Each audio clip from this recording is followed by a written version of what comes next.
जितना इलाज करवाया उतना ज़्यादा रोग बढ़ गया, पूरा शरीर चितकबरा हो गया, उसमें घाव हो गए, उसमें और खाज हो गई कोड़ में, ऐसा हो गया।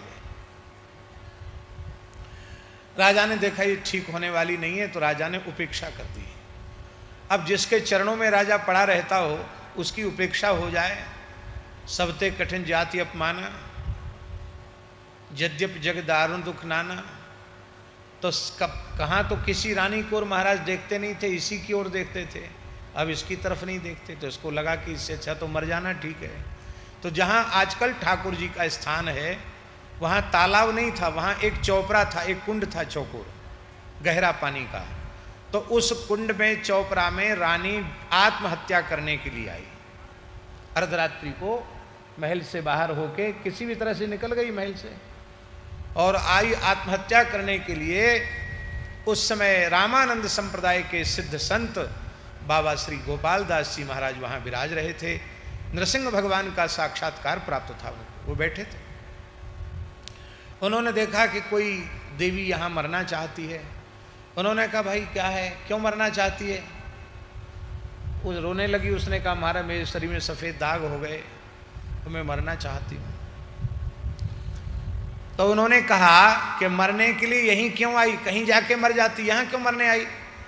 जल का एक ही आश्रय है और तू मर जाएगी तो ये जल पीने लायक नहीं रहेगा। दूसरे तू रानी है, कल राजा की फौज यहाँ आ जाएगी, बाबाओं को साधुओं को परेशानी होगी, हमको भी भागना पड़ेगा, इसलिए मरना है तो और कहीं मर, यहाँ नहीं। बोले नहीं मैं तो यहीं मरूंगी, नहीं तो मुझे ठीक कर दो। बाबा को दया आ गई। उन्होंने कहा कि मैं ठीक तो कर दूंगा, एक शर्त। कहो बाबा। बोले शर्त यही है कि तुम्हें अपना शेष बचा खुचा जीवन राम जी के चरणों में अर्पित करना पड़ेगा। ये जो सामने वाला बड़ा पंखा है ना, इसकी हवा से खर खर कर कर ये आवाज कर रहा है।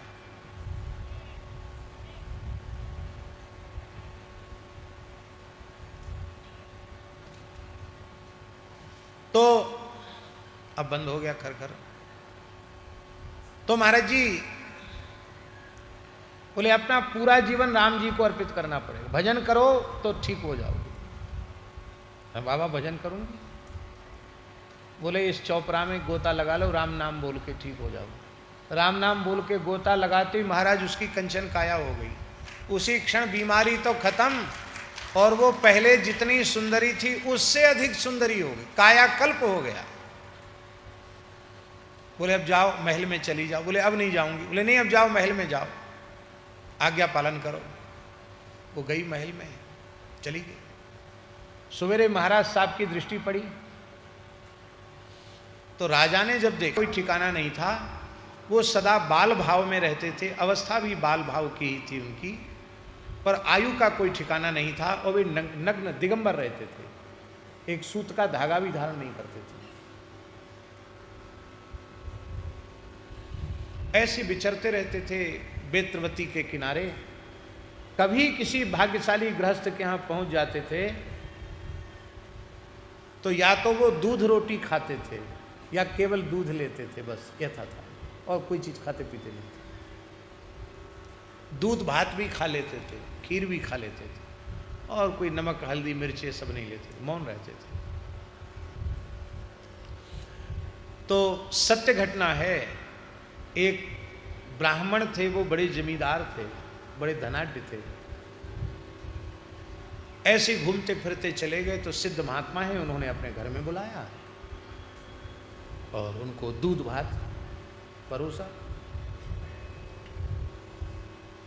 वो नंगे थे, नंगे रहते ही थे, बैठ गए, ध्यान में थे।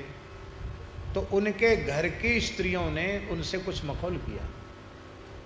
अमीर परिवार की स्त्रियां थीं, तो उनको नंगे देख करके वो हंसने वसने लगीं, और एकांत था, कोई पुरुष वहाँ था नहीं, तो थोड़ा छेड़खानी भी करने लगी। वो महात्मा पा तो चुके थे, अब वो जाना चाहते थे तो उनको पकड़ लिया और कुछ छेड़खानी ज़्यादा ही करने लगी। तो उनकी थोड़ी भ्रुकुटी टेढ़ी हुई तो वो कांपने लगे, गुस्सा गए। अतिशय रगड़ करे जो कोई अनिल प्रकट चंदन ते हुई। तो वो माताएं घबरा गई। उन्होंने घर के बड़े लोगों से कहा कि बाबा जी गुस्सा हो गए, सिद्ध बाबा गुस्सा हो गए। अंग्रेजी जमाना था, बड़े लंबरदार थे, बड़े आदमी थे। तो उन्होंने उस जमाने में 100 रुपए का नोट, आज 150 साल पहले 100 रुपए का नोट कितनी कीमत का होगा, बाबा जी को 100 रुपए का नोट दिखाया कि बाबा जी खुश हो जाएं। तो ऐसे हाथ में ले महाराज, नाराज मत हो, लो दक्षिणा ले लो। तो उन्होंने उन अवधूत दिगंबर संत ने ऐसे किया, एक फुफकार लगाई और वह नोट उड़ गया, क्योंकि वे द्रव्य का स्पर्श करते नहीं थे। और वो महाराज, उनके 3-4 घर थे, उन पर गिरा और सबके सब जलकर भस्म हो गए। ये लगभग 150 वर्ष पुरानी सत्य घटना।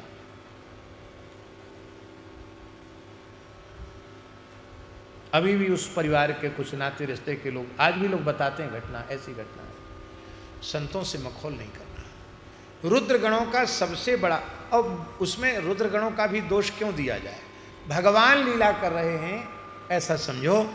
पर हम लोगों को ये सीखना है, समझना है कि कभी भी संतों से मखौल नहीं करना चाहिए। अब तो कन्या आई और कन्या ने सर्वत्र माला लेकर के उसने विचरण किया, लेकिन बानरास्यम विष्णु तनुम मुनिम दृष्ट्वा चुकोपसा दृष्टि निवार्य ततः प्रस्थिता प्रीत मानसा। शरीर पे कपड़ा तो विष्णु भगवान के जैसे हैं और मुख जो है बंदर के जैसा। इसको देखकर वो कन्या कुपित हो गई, वहां से चली गई। और भगवान तामादाय ततो विष्णु राजरूप धर प्रभु अंतर्धान मगात सद्य स्वस्थानम प्रयौ किलो। भगवान राजकुमार के रूप में आए और कन्या ने भगवान के कंठ में माला डाली और भगवान कन्या के सहित अंतर्धान हो गए। जितने राजकुमार थे वो निराश होकर वहां से चले गए। और इधर रुद्रगणों ने कहा, रुद्रगणा वूचितु हे नारद मुने त्वं ही वृथा मदन मोहितः तल्लिप्सुः स्वमुखं पश्य वानरस्यैव गर्हितम्। हे नारद, तुम तो काम से मोहित हो रहे हो, तुम्हारा तो अत्यंत निंदित बंदर के जैसा मुख है, तुमको भला कन्या कैसे मिलेगी, अपनी शक्ल तो देखो। तो ऐसा कहकर उन्होंने दर्पण दिखा दिया। मुखम ददर्श मुकुरे, जैसे ही दर्पण को मैं मुख देखा तब तो वो बहुत गुस्सा हो गए और उन्होंने शापम ददौ तयोस्तत्र गणयोर मोहितो मुनि। गणों को शाप दिया कि तुमने हमारा उपहास किया है, इसलिए जाहु निशाचर हो, तुम कपटी पापी हो, तुम राक्षस हो जाओ। भवेताम राक्षसौ विप्रवीर्य जऊ,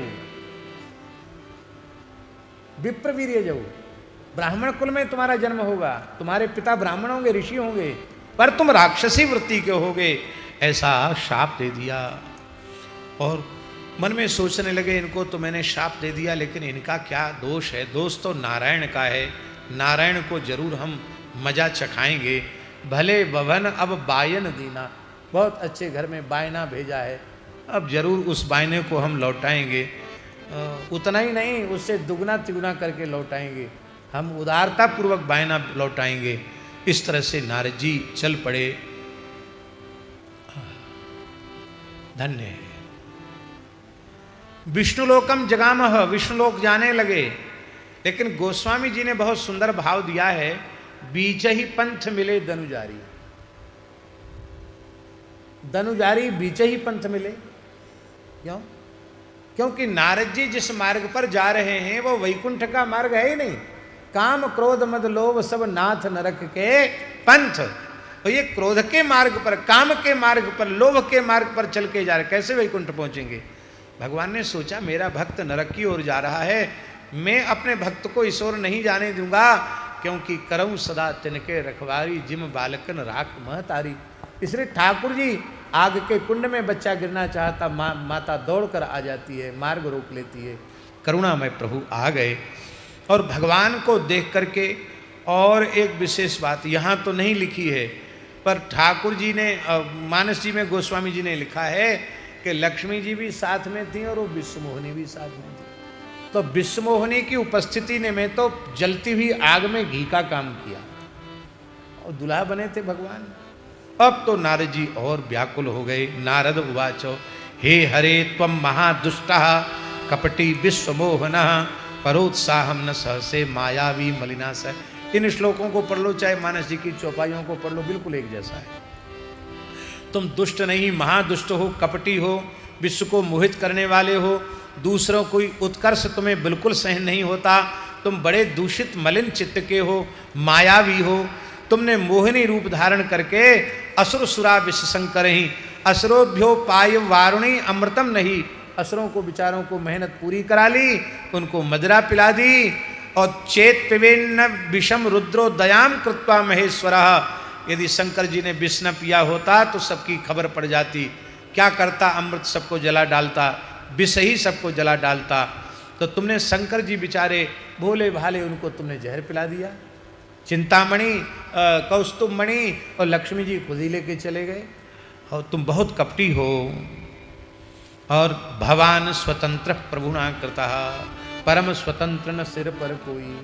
तुम सर्वतंत्र स्वतंत्र हो। इसलिए यहां तो लिखा है कि नारद जी कहते शंकर जी ने तुमको ये पावर दे दिया। अब शंकर जी बड़े दुखी हो रहे होंगे कि हमने इतना पावर विष्णु को क्यों दे दिया, तुम इस पावर के लायक नहीं थे। इसमें ऐसा लिखा है। तो देखो, आज मैं तुम्हें शाप अवश्य दूंगा, जिससे तुमने जो व्यवहार मेरे साथ किया वो किसी के साथ न कर सको। मैं शाप देता हूं।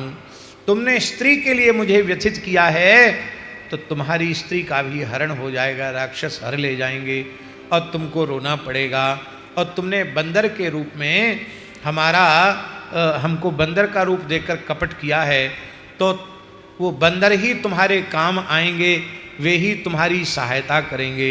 यन्मुखम कृतवान में त्वम ते भवन्तु सहायनः, वे ही तुम्हारी सहायता करेंगे। और तुमको राजकुल में जन्म लेकर के राजकुमार बनकर तुम्हारा राज्यनाश भी हो जाएगा एक बार, और स्त्री नाश भी हो जाएगा, फिर तुम्हें रोना पड़ेगा। एक महात्मा कहते थे, रामायणी थे, बहुत अच्छे, अब उनका शरीर नहीं है, पंडित श्री राम गुलाम दास, बहुत अच्छे रामायणी थे, पुराने रामायणी थे। एक बहुत अच्छी बात कहते थे, बोले वस्तुतः गुस्सा करना, साप देना, गाली देना ये महात्माओं की प्रकृति नहीं है। तो कई बार बिना प्रकृति वाला कोई गुणधर्म आकर उन पर आरोपित हो जाता है, तो प्रकृति तो उनकी वैसी है नहीं, अब उनके सामने वो चीज़ आ गई तो बोले उनसे ठीक से हो नहीं पाती। भाई कहना चाहिए था नारद जी को कि तुम घोर दरिद्र कुल में पैदा होगे, भूखे मरोगे, कपड़ा पहनने को नहीं मिलेगा, खाने को एक एक दाने के लिए तरस जाओगे, सब कुछ नहीं कहा। तुम राजकुमार होगे, राजकुमार होगे मतलब सर्वभोगों से संपन्न होगे, फिर बिना ब्याह के नहीं डोलोगे, परम सुंदरी कन्या से तुम्हारा विवाह भी होगा। फिर राक्षस हर ले जाएंगे तो भी हर ले जाएंगे, फिर मिलेगी जरूर, लेकिन तुम परेशान होगे तो बंदर ही सहायता करेंगे। कहना चाहिए था कि बंदर तुमको काटेंगे, जहाँ जाओगे बंदर तुम्हें परेशान करेंगे, लेकिन बंदर तुम्हारी सहायता करेंगे। कहते महात्माओं की प्रकृति क्रोध की नहीं होती है, पर महात्मा क्रोध करते हैं, उनको गुस्सा करना वस्तुतः आता ही नहीं है, क्योंकि वह उनका स्वभाव नहीं, वह उनकी प्रकृति नहीं। इसलिए महात्मा कभी किसी पर कोप करते हैं तो उसका बुरा नहीं होता, उसका कुछ न कुछ भला ही होता है। वो राम गुलाम दास जी रामायणी जी कहते थे, वो कहते थे महाराज भगवान का भी भला होता संतों के क्रोध से, संसार का भला क्यों ना हो, भगवान का भी भला हो। तो महाराज जी कई उदाहरण देते थे, जिनने जिसको संतों ने श्राप दिया उसको कितना अच्छा हुआ, सबका उदाहरण देते थे। अब श्री नारद जी पश्चाताप करने लगे कि अरे मैंने अपने इष्ट आराध्य को ऐसा क्यों कह दिया। जैसे ही माया का प्रभाव कम हुआ, नारद जी रोने लगे। दत्तः सापोपि तेनाथ विततं कुरुतं प्रभो, महत्पाप मकारशम ही यास्यामि नरियम ध्रुवम। मैं घोर नरक जाऊंगा महाराज, प्रभो मेरी वाणी मेरी शाप को मिथ्या कर दो।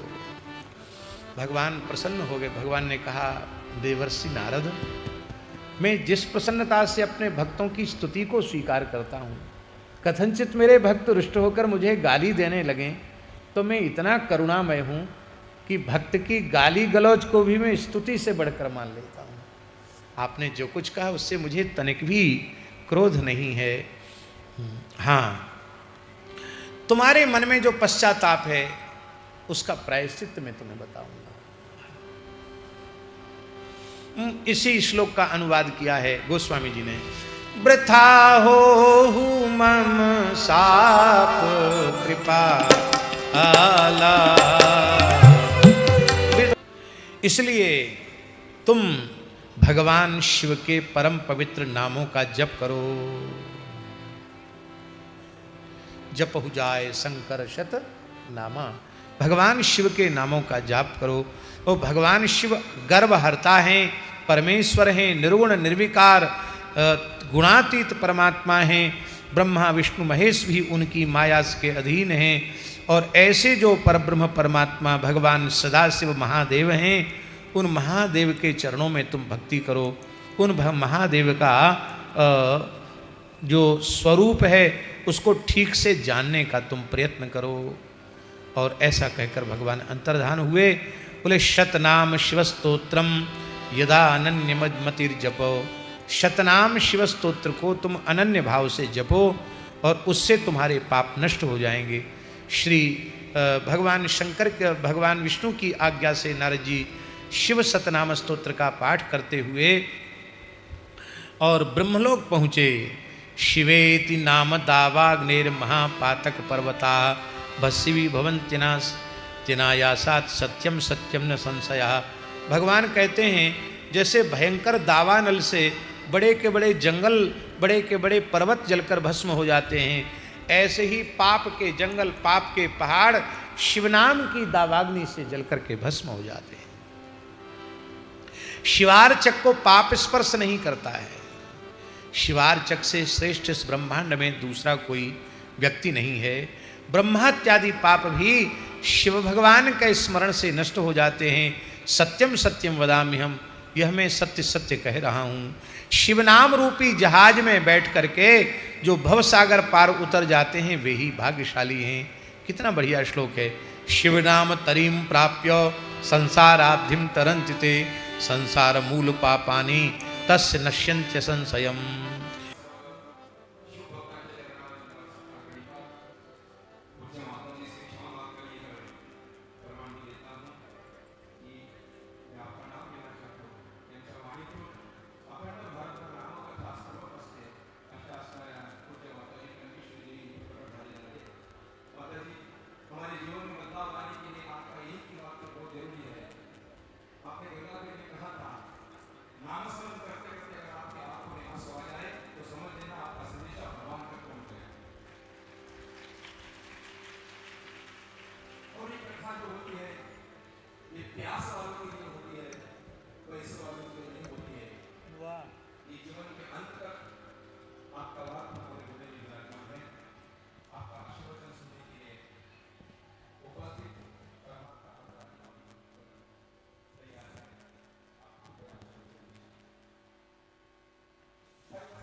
श्री सद्गुरुनाथ महाराज की की जय।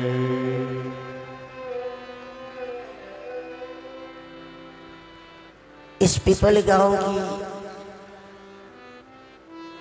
धन्य धरा को, इस तीर्थ को अपनी वाणी के द्वारा, सत्संग के द्वारा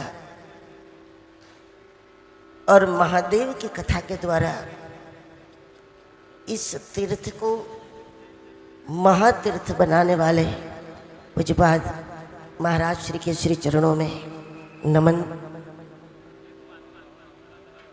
जिनकी संकल्प सिद्धि के प्रसाद के रूप में ये दिव्य भव्य जो दर्शन हम सब कर रहे हैं, ऐसे स्वामी गोवत्स बाल योगी पूज्यपाद श्री वेंकटेश स्वामी जी के श्री चरणों में नमन। सभी संत विभूतियों के श्री चरणों में नमन। और आप सबकी धर्मनिष्ठा का धन्यवाद। व्यासपीठ से जब महारस बह रहा हो और वो भी गुरुजनों के श्रीमुख से, उसके बाद कुछ कहने को बचता ही नहीं है। और कथा के बाद कुछ कहने को बच गया तो समझो वो कथा हुई ही नहीं, क्योंकि कुछ बचता ही नहीं कहने को।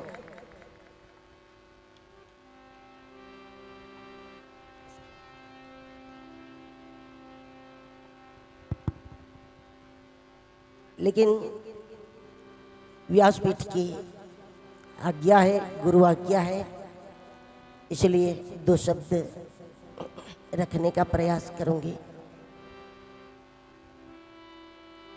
जब हम प्रयाग में थे तो लगा कि कुंभ यहाँ है। वहाँ से हम गिरनार शिवरात्रि में गए तो लगा कि अब प्रयाग गिरनार में पहुँच गया है। और गिरनार से अभी पीपल गांव आए तो लगा कि प्रयाग यहाँ आ गया। तो इसका मतलब है कि भारत में कुंभ निरंतर है। भारत में कुंभ का कभी विराम नहीं होता, बस वो स्थान बदलता रहता है। क्योंकि देवताओं के पास तो घड़ा भर अमृत है, लेकिन पृथ्वी के ऊपर तो सोई वसुधा तल सुधा तरंगिनी। यहाँ तो नदी के रूप में अमृत बहता रहता है और इसीलिए यहाँ कुंभ निरंतर है।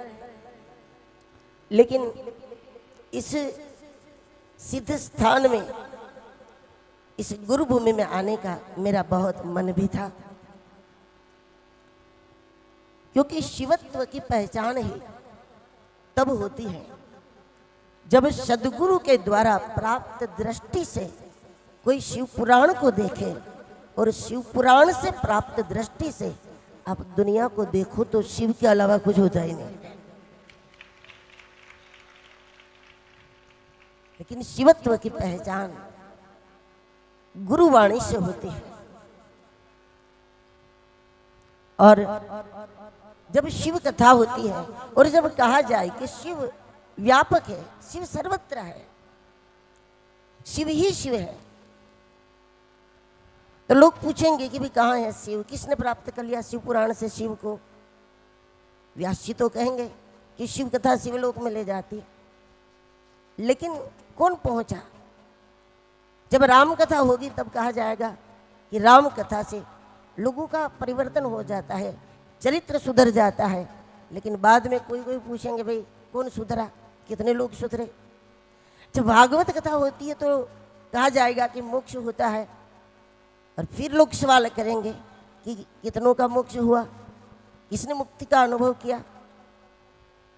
ऐसा इसलिए नहीं होता कि जब तक भगवान की कथा, चाहे शिव कथा हो, भागवत कथा हो, राम कथा हो, लेकिन ये कथाएं जो है जब तक हमें इस प्रकार से गुरुवाणी के रूप में प्राप्त नहीं होता तब तक हम परिणाम नहीं देख पा रहे।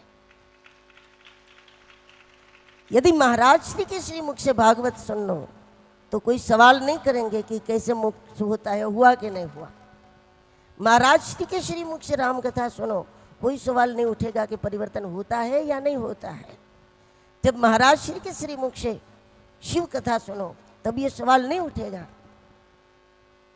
कि शिवत्व का दर्शन होता है कि नहीं, शिवत्व की प्राप्ति होती है या नहीं होती है, इस सवाल ही नहीं उठेगा जब शास्त्र हमें गुरुवाणी के रूप में प्राप्त हो।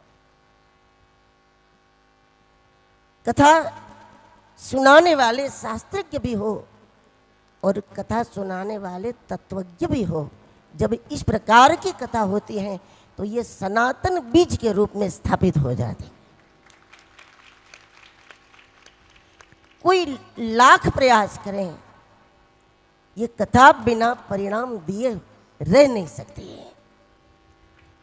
लेकिन जब तक कथा सुनाने वाले शास्त्रज्ञ और तत्वज्ञ ना हो तब तक कोई करोड़ प्रयास भी कर ले, इसका परिणाम वो प्राप्त नहीं कर सकता।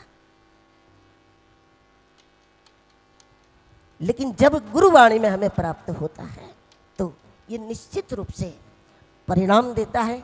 मुझे शिवपुराण के दर्शन में एक जो छोटी सी बात, छोटा सा दर्शन गुरु महाराज ने कराया, वो मैं महाराज श्री के सानिध्य में रखना चाहूँगी कि शिवपुराण के दर्शन से हमको ऐसा लगा महाराज जी कि भगवान शिव का सौम्य रूप जो है, भगवान शिव का सौम्य स्वरूप जो सद्गुरु है, जब तक हम उनके चरणों में दासो हम नहीं होते तब तक हम शिवो हम कभी नहीं हो सकते। क्योंकि शिवपुराण में शंकर शब्द, गोस्वामी तुलसीदास जी ने भी गुरु शंकर रूपेणों, जब दो हाथ वाले शिव की बात है, मानव रूप वाले शिव की बात है, वहाँ शिव शब्द प्रयोग न करके वहाँ गुरु शंकर रूपेणों, वहाँ शंकर शब्द है। भवाब्धिमग्नम दीनम माम समुद्र भवार्णवात कर्मग्राह गृहीतांगम दासोहम तव शंकर। तो गुरु के प्रति जब तक हम दासोहम नहीं हो जाएंगे, जब तक गुरु का दास नहीं बनोगे, तब तक देह भाव हटेगा कैसे, तब तक देह वासना मिटेगी कैसे। शरीरधारी हमेशा वो स्वयं देहधारी होने के कारण दूसरों की भी देह वासना बढ़ा देता है, क्योंकि देहधारी देह वासना कभी नहीं मिटा सकता।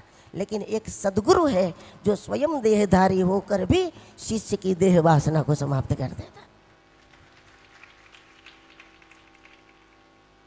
और इसलिए गुरु के लिए शब्द है, जब शिव की चरित्र कथा आती है, अभी जो महाराज श्री सुना रहे, जब चरित्र कथा आती है तो वहाँ शिवपुराण में भी शांकरी परमाम कथा, क्योंकि चरित्र है, शिव विवाह करेंगे, ये सारी जो कथाएं हैं, तो वहाँ पर क्योंकि चरित्र तो मनुष्य रूप का होगा तो वहाँ पर शंकर शब्द प्रयोग होता है।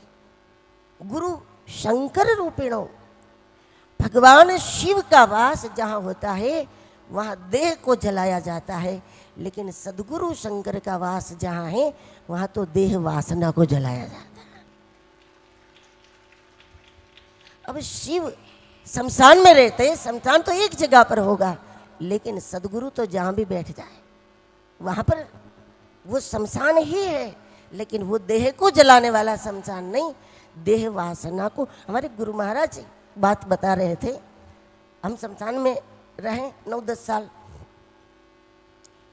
और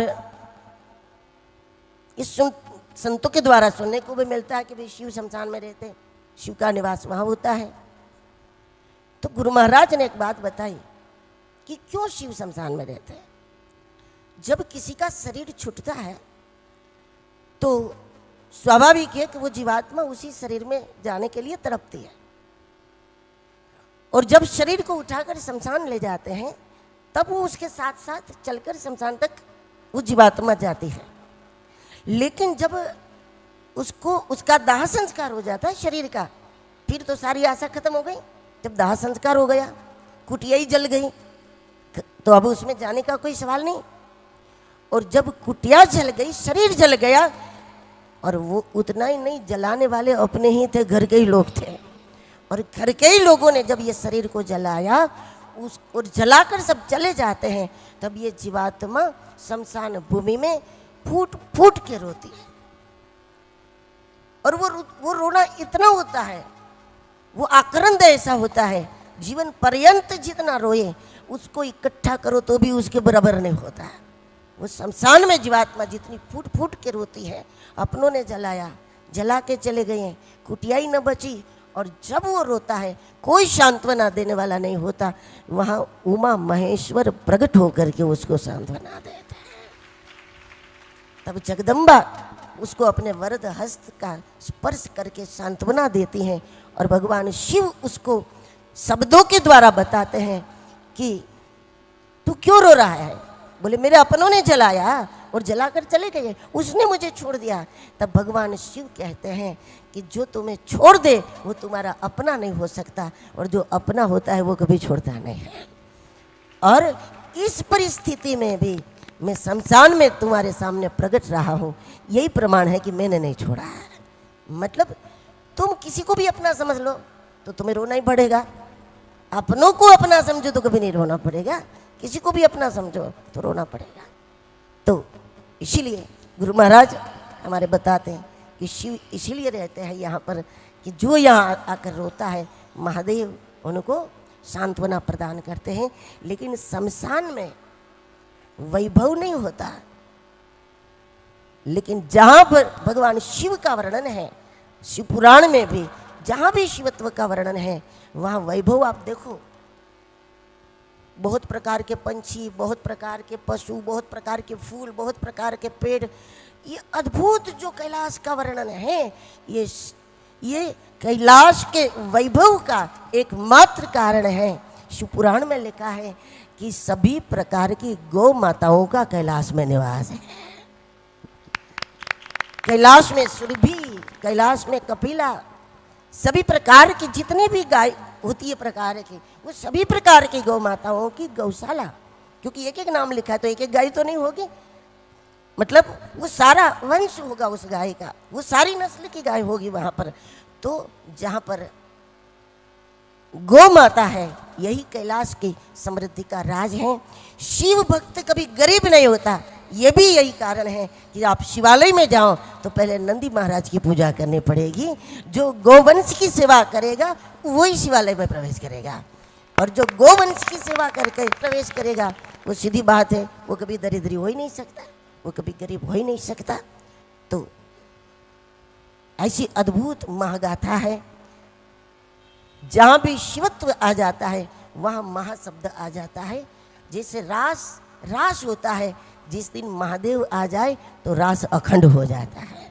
तो महा का मतलब एक स्थिति का निरंतर हो जाना भी हो जाता है, एक स्थिति निरंतर आनंद अखंड हो गया तो महा लग गया।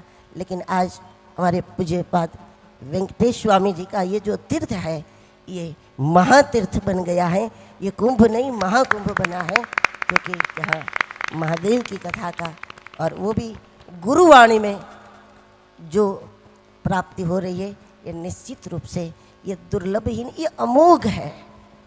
दुर्लभ भी है लेकिन ये अमोघ है, जो बिना परिणाम दिए नहीं रहेगी। ये वो वाणी है जो निश्चित रूप से परिणाम ला करके रहेगी।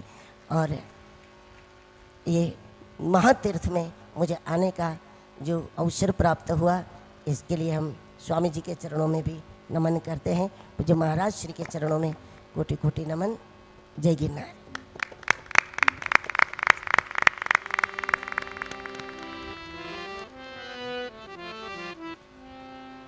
कल आमल की एकादशी की पूर्व संध्या में विराजमान सभी वैष्णव गणों को कोटि कोटि प्रणाम।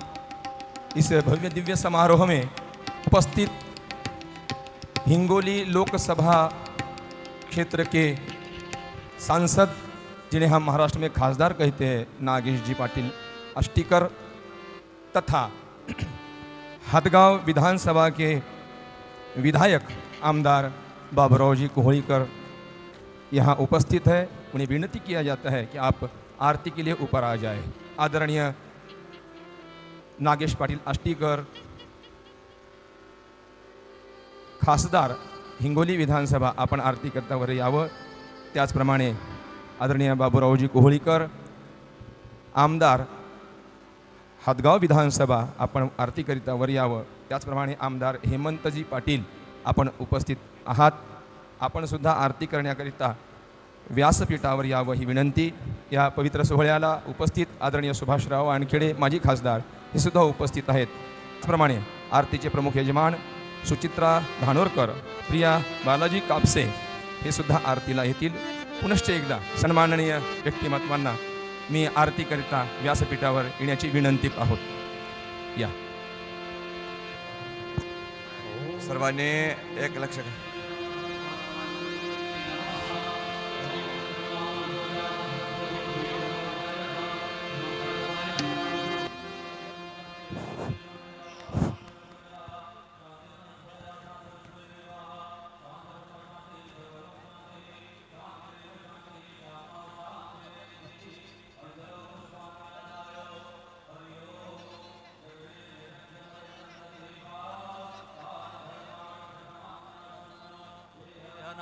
महिमानः सचन्त यत्र पूर्वे शाद्याः सन्ति देवाः पुष्पाणि यथा कालोद्भवानि च पुष्पाञ्जलिर्मया दत्तो गृहाण परमेश्वरः गृहाण शिवशङ्करः मन्त्रपुष्पाञ्जलिं समर्पयामि. बोलिए गौरी शंकर भगवान की जय. श्री शिव पुराण कथा महा